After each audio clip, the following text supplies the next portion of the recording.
everyone! Welcome back to our series on English phrasal verbs, where we're learning how to use different phrasal verbs. It's great to learn vocabulary and phrasal verbs in context, so to do this, we're using your favourite TV shows.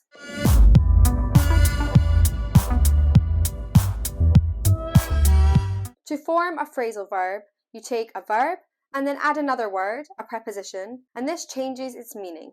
Today, we're going to look at the verb to hang. There are many different phrasal verbs with the root to hang, but today we're just going to look at two of the most common ones. So first, I want you to watch this clip from the TV show Friends. Ross is on the phone to his girlfriend, and neither one of them wants to be the first person to end the call.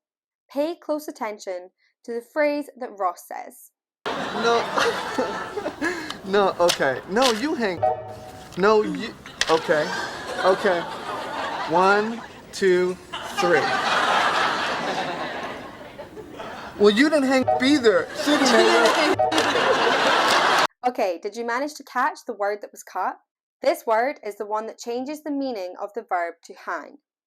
But don't worry if you didn't catch it. I'm going to let you watch the clip again, and this time, I'm going to give you two choices. With these, the verb to hang changes to mean either to spend time with someone or to end a phone call.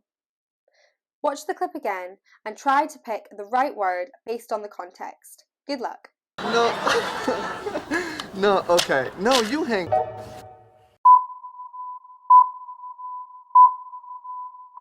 No, okay. No, you hang up. No, you. Okay. 1, 2, 3.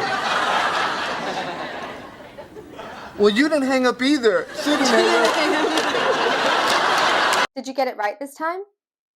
Let me explain why up is the right answer. When we add the word up to the verb to hang, it no longer means to suspend something up high. Now, it means to end a phone call. To hang out means to spend time with someone. For example, last weekend I hung out with my friends. Do you see the difference? We have other phrasal verbs with the root to hang, like to hang around or to hang by. You'll find these in the Mozolingo app, as well as the best tips about how to learn them the easy way. I know that soon you'll be using these phrasal verbs like a real native speaker.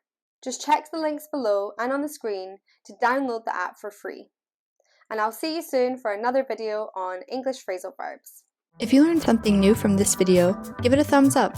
Then, hit subscribe and turn on your notifications. Have a look around our channel for more hacks and tips. And if you're watching on another social media platform, like or follow our page. See you next time.